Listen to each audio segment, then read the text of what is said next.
saludo cordial, bienvenidos a una edición más de Pulso Empresarial en su televisión regional, en Popular Televisión, con el equipo al completo. Don Carlos Pajares, un saludo, don Carlos. Un saludo y muy buenas. Don Aurelio Sastre, un saludo. Un saludo. Bien, se preguntarán los señores y señoras televidentes cuáles son las causas principales de la subida de precios cuando van a los comercios, a los supermercados y a los centros comerciales. Vamos a intentar, en la primera parte del programa, explicarlo. Si se realizan durante los últimos años políticas contrarias a la producción agrícola, perjudicando seriamente a los productores, persiguiéndoles, poniéndoles normas, al final se produce, pues estos hechos, que realmente exista una falta de oferta. Al existir una falta de oferta, suben los precios. La subida de precios en el nivel alimentario no viene por una sobredemanda, sino sobre una falta de oferta. Así, por ejemplo, la producción de productos derivados de la leche ha disminuido en España cerca de un 5%, llevándose por delante cientos de cabezas de ganado productoras de leche al matadero. En los productos agrícolas vamos a poner algunos ejemplos. La producción de aceite, algo tan básico, en nuestro país ha disminuido, ojo al dato, un 43%, pasando de 1.489 toneladas a 773, una disminución del 48%. Respecto a las frutas y hortalizas, la producción continúa descendiendo de forma alarmante. Así, la producción de judías ha disminuido un 27,6%, la de naranjas un 19,6%, la de limones un 34,6%. También la producción de patatas ha caído un 6,7% menos, pasando de 2.801 toneladas a 1.942. Por lo tanto, ni la guerra de Ucrania, ni el petróleo, ni nada de esto es la principal causa, ni muchísimo menos, de estas subidas de los alimentos. Hay culpables con nombres y apellidos, políticas agrarias de la Unión Europea de los últimos años y sobre todo de los últimos 2 años. Ahora estamos viendo el llamado caso Watergate y Marruecos Gate y todas las interpretaciones que se puedan dar al respecto, y pueden entender por qué cuando van ustedes al supermercado se encuentran con esos precios, y no, como dice nuestro presidente del gobierno, la famosa guerra de Putin. Es una trola más, una mentira más para añadir a la colección de mentiras. Creo, don Carlos, que los datos hablan por sí solo. A menos producción, la demanda es escasa, subida de precios. Sí. Bueno, aquí lo hemos venido denunciando desde antes de la famosísima guerra de Putin. Obviamente la guerra de Putin también influye notablemente. Lo que ocurre es que al final todo suma y todo va sumando. Y lo hemos ido viendo, y además es algo que en este país viene siendo ya casi endémico, y se empezó destruyendo las pequeñas producciones agrícolas y ganaderas en este país, poniéndole todo tipo de trabas, y al final se han ido perdiendo esos pequeños productores, y ahora ya no solo es que estemos perdiendo pequeños productores, estamos empezando a perder a los productores ya con un nivel un poquito más alto. Todo eso, obviamente, lo que nos lleva abocado, como usted bien dice, pues es una escasez en la oferta. La demanda sigue siendo la misma, y obviamente eso es escalada de precios, y a eso se le añade la subida de precio de la gasolina, la subida de los impuestos y todas las reducciones además en cuanto al tráfico y posibilidades de que las mercancías fluyan con rapidez y a mejor precio. Pues todo eso termina influyendo de esta manera tan catastrófica, que hace que la cesta de la compra haya sido la que más ha subido en todos estos últimos años. ¿Qué le parece esos datos que ha aportado sobre precisamente la producción láctea, la producción agrícola y la producción también, por supuesto, en este aspecto de frutas y verduras en concreto? No, me parece muy bien, porque es, digamos, que poner cifras a una idea que ya todos tenemos. Es cuantificar la situación. A mí sí me parecen las cifras, me parecen muy interesantes, porque se confirma lo que veníamos diciendo, la impresión que nosotros teníamos de que existe un estancamiento en la producción, una disminución de la oferta notable, que usted ahora acaba de cuantificar con cifras, y que es lo que más justifica esa subida de precios. Y es que el intervencionismo que se viene dando por parte de Europa y países que se han sometido de una manera absoluta a esos criterios, han desincentivado de una manera notable pues a los productores, a los ganaderos, la carne que está subiendo de una manera espectacular, los productos lácteos, pues ya ve usted, los productores de huevos, todo lo que es la cuestión hortifrutícola, sí, que está en la misma situación. Esto que se inició con la escasez de producción durante el tiempo que estuvimos confinados, sí, que no se podía prácticamente esas políticas trabajar, suicidas, que son políticas totalmente suicidas, pero que luego, pues eso no se resuelve de la noche a la mañana. Quiero decir que eso ha llevado una secuencia que nos conduce a una situación donde en este momento la cesta de la compra, los productos de primera necesidad, pues están con cifras de incremento de un 20, de un 30%, con lo cual ya me dirá usted, todas las subidas que se puedan hacer de salarios o de pensiones quedan totalmente absorbidas por los nuevos costos. Luego aquí tuvimos a un ganadero que dio cifras muy concretas de lo que representa... Lo avanzó. Lo dijo. Dice, bueno, eliminar a una vaca de leche, eso es irrecuperable en unos años, en 2, 3 años, ¿no? Son muchos litros de leche, y recuperar la producción que una vaca de esas proporciona requiere mucho tiempo. Y bueno, pues en eso estamos. La caída se ha llegado a producir, de momento a veces esos movimientos parece que no se notan, pero al final calan, y estamos en la situación que estamos. A continuación voy a explicar por qué cada vez somos más pobres. Estamos en el gobierno de la pobreza. El economista forense José Ramón Riera, que por cierto le recomiendo, va a estar el día 1 de febrero en el Ateneo. Les recomiendo que asistan a su conferencia, porque este hombre con un currículum extraordinario es economista forense y bucea los datos, ¿no? Ha hecho un trabajo extraordinario recogiendo lo que nos queda de renta líquida después de impuestos. Y ha hecho un trabajo comparativo que es de lo más didáctico y que la publicidad, la propaganda no puede evitar cuando alguien que conoce bien los números bucea. Así, por ejemplo, estén atentos, en el año 2017 los españoles teníamos una renta media de 24.440 euros y pagábamos una media de impuestos de 9.542. Nos quedaban para gastar 14.898 euros. En el año 2021, últimos datos, hemos pasado a una renta menor, por cierto, 23.450 euros, y a pagar una media de impuestos de 11.158 euros, lo que los deja con 12.295 euros para gastar. Por lo tanto, la renta líquida disponible de media ha caído un 17,5% en 4 años. Conclusión: un 17,5% más pobres en 4 años. Esta es la realidad, y la realidad de números indiscutible, porque los números se pueden poner de izquierda a derecha, etcétera, pero al final cantan Don Carlos Pajares.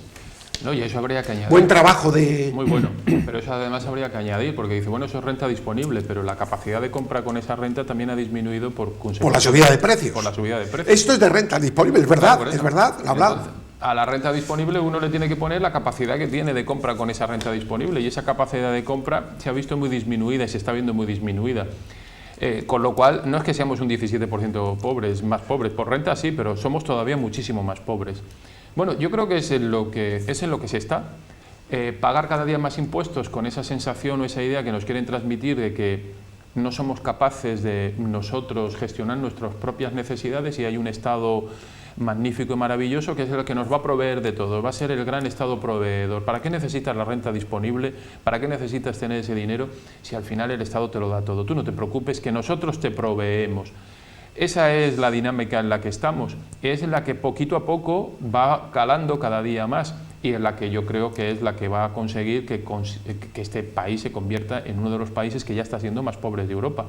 Renta, además, es curioso porque España, cuando se integraron en la Unión Europea los países del este, España subió, obviamente, la renta media europea, España subió, se puso en la media un poquito por encima, pero es que ahora volvemos a estar... Los del este nos están pasando. Nos están pasando. O sea, España no solo no es capaz de mantener la renta, sino que incluso la está perdiendo en comparación con países que se han ido incorporando, que venían además de un letargo económico tremendo, venían del comunismo.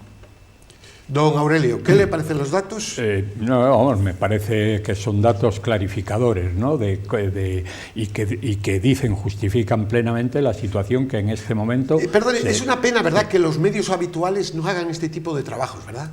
No, los medios habituales se dedican a realizar una pura transmisión de aquellas cosas que les dicen los gobiernos. No hacen no adoptan ninguna actitud crítica ni dan opinión prácticamente de todo lo que se dice, y además a veces ya hasta dicen que eso es el auténtico periodismo, cuando el auténtico periodismo es hacer crítica de las situaciones, y eso es lo que nos va llevando a estas actuaciones prepotentes de los gobiernos, donde nos están diciendo que nosotros no sabemos valorar la situación, sino que la situación, que es extraordinaria, es la que ellos describen, ¿no? Lo estamos viendo ahora pues con esto mismo que decía don Carlos, con la situación de la renta, la presión fiscal, como ha aumentado en España, que es ya de las mayores de Europa, que efectivamente nos han superado ya en renta per cápita todos estos países del este que se incorporaron recientemente a Europa. Es decir, estamos en una situación, yo diría que límite, que ya no da más de sí, pero que nos llama la atención que no hay una reacción clara de la gente. Dicen, bueno, es que la gente vive bien, la gente sale. Bueno, la gente ya sale porque yo creo que se ha echado la manta a la cabeza viendo que esto, por el camino y los derroteros que lleva, no tiene arreglo. Se tiene que reconducir. Yo creo que hoy este gobierno que tenemos tiene que empezar a ser cuestionado por los suyos, por los propios. Ya hay movimientos importantes de grupos que no ofrecen ninguna duda de su capacidad, tiene que hacer más. Y la oposición, ¿no? Están esperando a ver si solo se va agotando va. Y yo creo que eso es un error. Pero lo cierto es eso, que entre tanto estamos padeciendo las consecuencias de un mal gobierno. Pues contestando lo que usted decía, desde la llegada del señor Sánchez, la presión fiscal ha subido un 15% en España, llegando en el 2021 al 43,8%. Pero aparte de esto, lo que se está formando es una bomba de deuda. Cada vez necesitamos más dinero del presupuesto para pagar los intereses de la deuda. Así, las letras del Tesoro a 6 y 9 meses han pasado a pagarse al 2,599% y al 2,998%. Hace un año estaban en menos 0,569 y menos 0,529. Es decir, nos tenían que pagar. Es decir, que cada vez se nos quita más del pastel para pagar la deuda.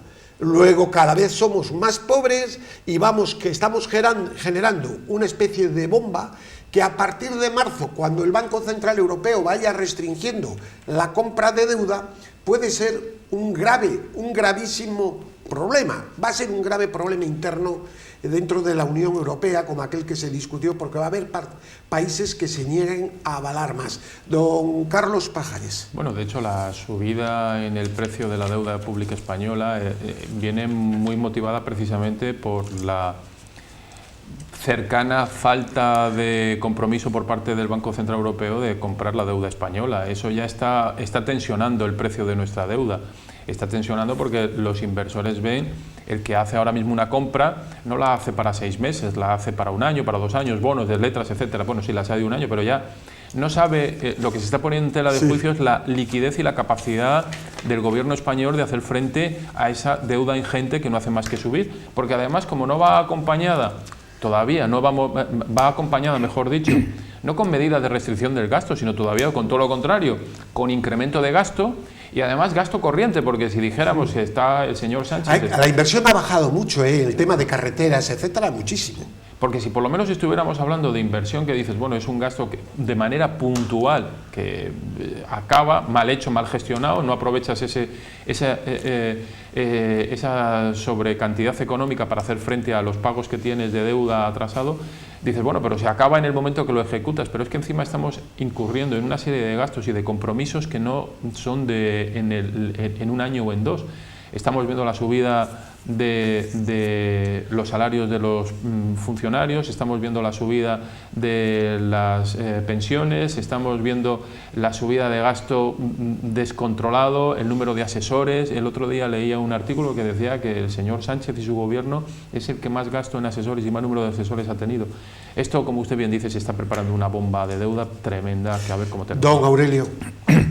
No, bomba de deuda. Claro, la deuda ya en este momento, pues sabemos que supera el 1,5 billón, o sea, ha aumentado todavía este mes, a pesar de estos ingresos extraordinarios que por el IVA, por los incrementos de los precios, por el precio de los combustibles y de la electricidad, esos mayores ingresos que ha habido por conceptos de IVA. Si la gasolina vale el doble, el ingreso cobra el doble de impuesto, o sea, el gobierno cobra el doble de impuesto, ¿no? Recibe, puesto que es un porcentaje sobre los precios de costo. La deuda se ha incrementado de una manera notable en circunstancias de ingresos, de impuestos muy favorables, y el camino que llevamos, pues yo creo que es absolutamente negativo con este incremento.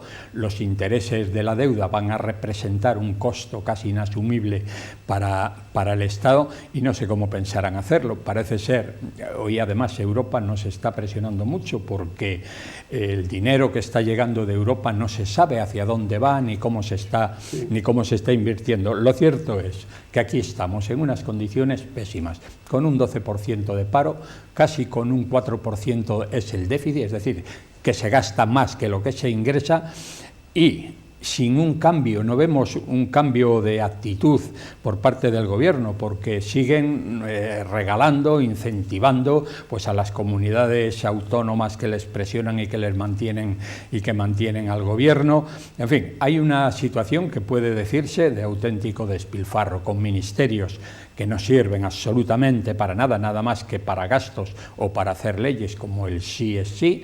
Bien, quiero decir que si no hay una actitud del gobierno de utilizar la tijera, de empezar a recortar el gasto corriente, porque no son gastos, no es gasto de inversión, como muy bien decía don Carlos. Si no hay una actitud en ese sentido de mayor austeridad, pues creo que el camino que llevamos es de catástrofe. Don Carlos nos pide la palabra. Yo quería recordar que no hace demasiados años cada español debíamos de deuda poco más de 6.000 euros, ahora son más de 30.000. Y eso que parece un dato sin más y que dice, no, yo no tengo dinero, yo no lo voy a pagar, lo vamos a pagar todos. Aunque no lo creamos, lo vamos a pagar. Esos 30.000 euros que va creciendo, lo vamos a pagar todos. Esto enlaza, esta no es la agenda solo de Sánchez, es la agenda desastre 2030, de endeudar a los países, pero que empieza a resquebrajarse. Yo creo que el foro de Davos, que se está celebrando, acaba esta semana, ha sido uno de los fracasos mayores y afortunadamente está en decadencia. Voy a explicarlo por qué. Lean hoy un artículo muy interesante de Jesús Cacho en Vox Populi, se le recomiendo, y otras informaciones. No ha ido representantes de la India, importante, no han ido de Rusia, no han ido de China, a nivel mundial de Estados Unidos prácticamente no, y han ido de Alemania el canciller, pero lo que allí sucede en Davos lo recoge muy bien porque ha estado allí Jesús Cacho. Yo voy a decir algunas cosas que recogía ayer Javier Cárdenas en su programa. Han volado 1040 jets. Han generado 350.000, la contaminación de 350.000 coches. En un local que está a unos 170 kilómetros de Davos, Villavette, allí hay, pero con perdón, lo voy a decir, señoritas de compañía. El señor Cacho dice de nacionalidad rusa, la mayoría. Es decir, perdonen lo que le digo, Davos es, con todo perdón, habrá gente maravillosa allí, pero en términos generales un estercolero. Un estercolero. Cuando escucho al creador de Davos, el SAP, este personaje malévolo, decir esta semana, dentro de 10 años tendremos un chip dentro que podemos interactuar con otro, pensar lo que dice, unas burradas brutales contra la dignidad humana. Estos personajes malévolos que tenían que estar realmente en un hospital psiquiátrico, algunos de ellos, porque son auténticas brutalidades. Es decir, lo que piensan algunos. No digo todo, porque allí va gente que va a hacer negocios y tiene que estar. Y por lo tanto es gente muy digna y que yo no estoy criticando, ¿no? Porque a veces caemos en los medios de criticar generalmente y no dejamos títere con cabeza. No, yo lo que trato es los grandes rasgos de los fundadores de este foro y los que mueven el cotarro, pero que están muy preocupados porque dice que el globalismo se acaba. Qué suerte para los países, para las personas, para la libertad. Estos personajes que dice, Klaus Schwab que dice, no tendrás nada y serás feliz. Y este señor, que se empezó a crear el Foro de Davos hace 30 años, no tenía nada y ahora es una de las fortunas de Alemania. Lo dice muy bien Jesús Cacho en su artículo de hoy. Ayer lo comentaba Javier Cárdenas y hoy, al repetir lo mismo, Cacho, que ha estado personalmente allí, que es, por cierto, yo creo uno de los periodistas independientes con más poder económico personal para poder decir lo que le dé la gana, pues yo creo que los ciudadanos, cuando vean los telediarios y escuchar todas estas, algunas de ellas mamarrachadas, algunas de ellas, pues tienen que pensar qué intereses le llevan a estos señores. Yo creo que el foro de Davos está tocado, aunque hay mucha gente detrás importante, porque pagan, en ese artículo se dice, auténticas brutalidades por estar allí. Y bueno, yo creo que era muy interesante comentar esto, con algunas de las cosas, la inmundicia, es decir, personajes que dicen, viven de otra manera y recomiendan al pueblo llano. Eso es el comunismo más ancestral. Las dachas rusas, es decir, en verano, en la Rusia más comunista, había grandes chalés donde se iban los jerarcas y a balnearios, vivían como auténticos reyes, faraones, mientras el pueblo compartía váteres comunitarios en las casas, no tenían para llegar a fin de mes y tenían que ponerse en la cola del supermercado de turno. Eso es al revés, es el nuevo capitalismo de ahora de estos personajes, y por eso vemos que hay gente interesada en endeudar los países. Este endeudamiento a lo loco de muchos países, ojo que en Estados Unidos se pone fecho la semana que viene, y ha dicho el Partido Republicano, no va a haber un euro más, va a entrar en crack en la administración Biden si no negocia los gastos. Bueno, pues todo esto tiene su poder. Don Carlos, yo creo que era importante, no sé si le parece bien comentar esto a la gente común. De todas formas, yo creo que el foro de Davos, más allá de si te gusta o no te gusta, sí tuvo su importancia y su repercusión hace unos años, está en pura decadencia. Sí, pero todo esto hay que contarlo. Sí, de ser un foro que en su momento, además un foro restringido, donde no se iba con tanta facilidad, se ha convertido casi en otra cosa, es una feria. Una feria a la que yo no puedo ir, obviamente, no va cualquiera, pero ya no es lo que era. Esto es un poco como lo que pasaba con el famosísimo G8, que luego se convirtió en el G20 y que poco a poco ha ido perdiendo también la importancia y el interés, sin decir que no deja de tener alguna. El foro de Davos seguirá manteniendo, pero tarde o temprano desaparecerá. Su credibilidad ha quedado con este año, yo creo... Yo creo que lleva ya años, incluso antes. Sí, el ser invitado al foro de Davos era un evento importantísimo. Ahora vemos que es que al foro de Davos va prácticamente ya todo el mundo. Antes no iban todos los jefes de gobierno, solo se les invitaba a algunos.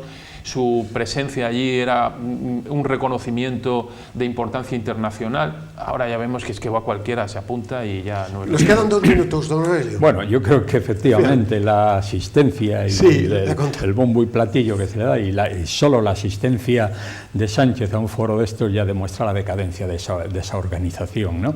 Y decía usted que no ha habido la India y otros países importantes. Bueno, y la señora Botín llegó tarde y el presidente de Iberdrola fue por libre. O sea que realmente la importancia del foro de Davos está decayendo, porque yo creo que esta gente ya levita, se ha subido de tal manera a una nube, han perdido totalmente el contacto con las poblaciones. Con la realidad. Y lo que decía usted sobre el comunismo, hoy, ¿quiénes propugnan y quiénes defienden el comunismo? Pues aquellos que van a vivir muy bien del comunismo, que son sus dirigentes. Nunca verá que sus dirigentes quieren padecer las consecuencias de sus políticas.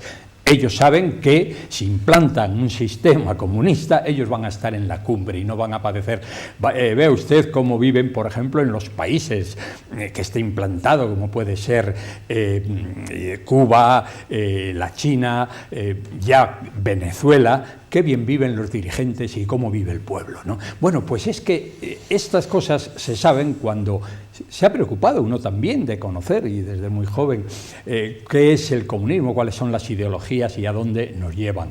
Hoy no hay nada como el liberalismo, donde la gente... Lo estamos viendo, fíjese, hoy estaba leyendo en el diario, acabo, lo digo muy rápido, Alerta, una decisión del Ayuntamiento de Torrelavega limitando el horario de los bares de Torrelavega. Sí. Eso es una actitud absolutamente dictatorial. No se puede intervenir de esa manera, entrar como un elefante en una cacharrería, en esos pequeños negocios que hoy están la mayoría pasándolo muy mal, ¿no? Bueno, pues ahí tiene usted esa actuación, con qué, yo diría, libertad se sienten para actuar sobre los negocios, para impedir el funcionamiento libre de las empresas, de los negocios, con lógicamente los impedimentos éticos y deontológicos que toda empresa debe tener, ¿no? Nos quedamos cortos de tiempo siempre, pero yo creo que, de verdad, les contamos lo que otros no cuentan y tenemos muchas satisfacciones, de verdad, porque muchas personas se dirigen a nuestros contertulios, a mí, a otras personas,